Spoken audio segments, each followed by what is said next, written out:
और हमारे legal editor Sumit Kumar हमारे साथ जुड़ रहे हैं लाइव। सुमित, सुबह से ही आप इस खबर पर बने हुए हैं, अब अपडेट क्या है? कल फिर दलील देंगे, इस सरकार की तरफ से दलील दी जाएगी या दोनों पक्षों को मौका मिलेगा? देखिए, फिलहाल इस मामले की अगर बात की जाए तो आज करीब करीब 3 से 4 घंटे के बीच में केंद्र सरकार की ओर से सॉलिसिटर जनरल तुषार मेहता ने अपनी दलीलें रखी हैं। और मोटे तौर पर तुषार मेहता ने साफ तौर पे कहा कि हमने 1923 से चली आ रही बुराई को ख़त्म करने की कोशिश जो है वो की है, क्योंकि धार्मिक संस्था के नाम पर किसी भी संपत्ति को यूं ही कब्जे में करने की अनुमति जो है वो नहीं दी जा सकती है। यहाँ तक कि तुषार मेहता ने जो सुप्रीम कोर्ट में याचिका दायर करने वाले जो लोग हैं उस पर भी सवाल उठाए और कहा कि कुछ महज याचिका जो भर हैं, याचिकाकर्ता जो हैं वो पूरे मुस्लिम समुदाय का प्रतिनिधित्व नहीं कर सकते हैं। और ऐसे में हमने वक्फ बाई यूजर और गैर मुस्लिमों को शामिल करने को लेकर उन तमाम बुराइयों को दूर करने के लिए ही इस कानून में संशोधन किया है। एक अहम बात केंद्र सरकार ने सुप्रीम कोर्ट में ये भी कही है कि वक्फ बाई यूजर जो है वो मौलिक अधिकार नहीं है। ऐसे में ये दावा नहीं किया जा सकता है कि वक्फ बाई यूजर की जो संपत्ति है वो डी नोटिफाई ना किया जाए। इसको लेकर मुस्लिम पक्ष के पास कोई पुख्ता जो है वो दलील नहीं है। और ये भी बात कही केंद्र सरकार ने कि सुप्रीम कोर्ट संसद से पारित कानून को यूं ही उस पर स्टे नहीं लगा सकता है। तो कहीं ना कहीं यहाँ तुषार मेहता ने इस कानून की वकालत सुप्रीम कोर्ट में की है और यहाँ तक कहा है कि ये जो कानून है वो 1923 से जो बुराइयां चल रही थी उसको ख़त्म करने का जो काम है वो केंद्र सरकार ने किया है। एक अहम दिलचस्प जो है एक दलीलें जो हैं वो तुषार मेहता की ओर से रखी गई है। यहाँ तक कि कहा गया है कि वक्फ की जो संपत्ति जो जिस तरह से डोनेट की जाती थी उसमें बड़े पैमाने पर धांधली हुई है। हाँ। यहाँ तक कि ट्राइबल्स की जो लड़कियों को जो है धर्मांतरण किया जाता था, उनसे शादी कर ली जाती थी और उनकी संपत्ति को एक तरह से वक्फ के नाम करके कब्जा कर लिया जाता था। तो ऐसे तमाम बुराइयों को दूर करने के लिए इस कानून में जरूरी संशोधन किया है। और केंद्र सरकार ने सुप्रीम कोर्ट से आग्रह किया है कि किसी भी तरह का जो अंतरिम जो आदेश है वो इस कानून के खिलाफ पारित ना किया जाए, क्योंकि संसद से पारित कानून है। कल जो दलील दी गई थी याचिकाकर्ता की तरफ से उसमें जो 2-3 पॉइंट्स थे कि मुसलमान जो 5 साल के हैं वही इसमें वक्फ कर सकते हैं, जो वक्फ बाई यूजर का मामला है, और जो गैर मुस्लिम है, ये 3 पॉइंट पर खासकर कपिल सिब्बल ने आपत्ति जताई थी। क्या इसका भी कुछ जवाब दिया गया?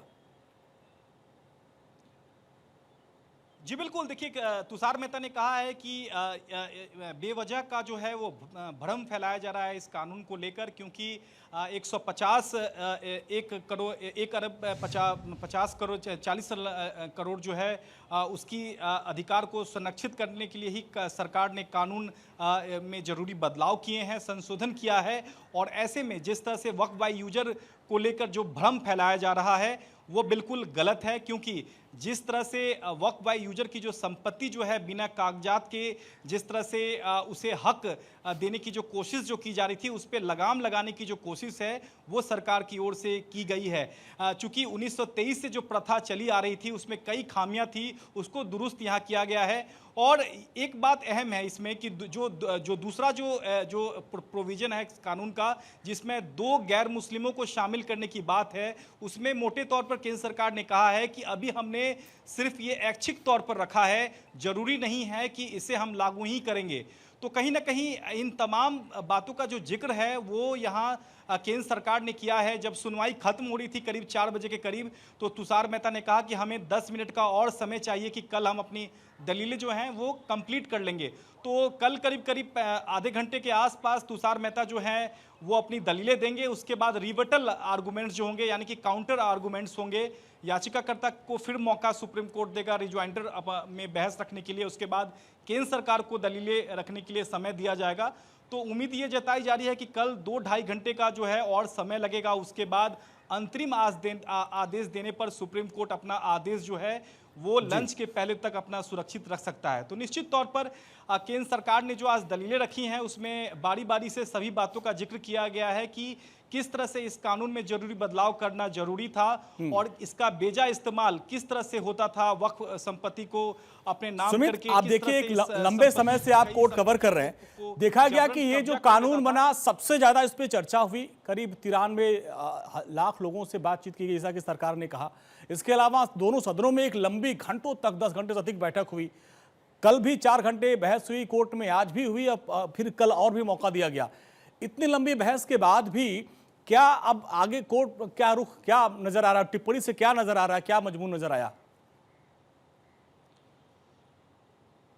अब देखिए, फिलहाल दोनों पक्षों को सुप्रीम कोर्ट सुन रहा है और सुप्रीम कोर्ट इस बात से कन्विंस होना चाहता है कि क्या कहीं ना कहीं ये जो कानून है वो आर्टिकल 25 का उल्लंघन तो नहीं है, क्या धार्मिक स्वतंत्रता का उल्लंघन तो नहीं है, क्योंकि बार बार जो याचिकाकर्ता यहाँ दलील दे रहे हैं वो धार्मिक स्वतंत्रता के उल्लंघन की बात कर रहे हैं, आर्टिकल 15 की बात कर रहे हैं, मौलिक अधिकार की बात कर रहे हैं, आर्टिकल 25 की बात कर रहे हैं। तो फिलहाल सुप्रीम कोर्ट अभी दोनों पक्षों को सुन रहा है और कोर्ट ने कल ही संकेत दे दिए थे कि आपका केस मजबूत होना चाहिए, क्योंकि पार्लियामेंट से पास हुआ कानून जो है उस पर यूं ही स्टे नहीं लगाया जा सकता है और आपका जो केस है वो मजबूत होना चाहिए। तो मजबूत का इन द सेंस ये है कि आपकी जो दलीलें हैं वो ठोस होनी चाहिए और आपको ये कोर्ट को कन्विंस करना होगा कि सचमुच में क्या ये कानून मौलिक अधिकार और धार्मिक स्वतंत्रता का उल्लंघन तो नहीं करता है। तो ये दलीलें सुनने के बाद ही कोर्ट इसको एग्जामिन करेगा और मुझे लगता है कि कल इस मामले में सुनवाई पूरी होने के बाद आदेश सुरक्षित रखेगा, क्योंकि फिलहाल अभी मेन जजमेंट पर यह मामला नहीं है, अंतरिम आदेश देने पर यह मामला है कि क्या कानून के कुछ प्रावधान पर सुप्रीम कोर्ट रोक लगाएगा या नहीं, इस पर फिलहाल सुनवाई चल रही है। क्योंकि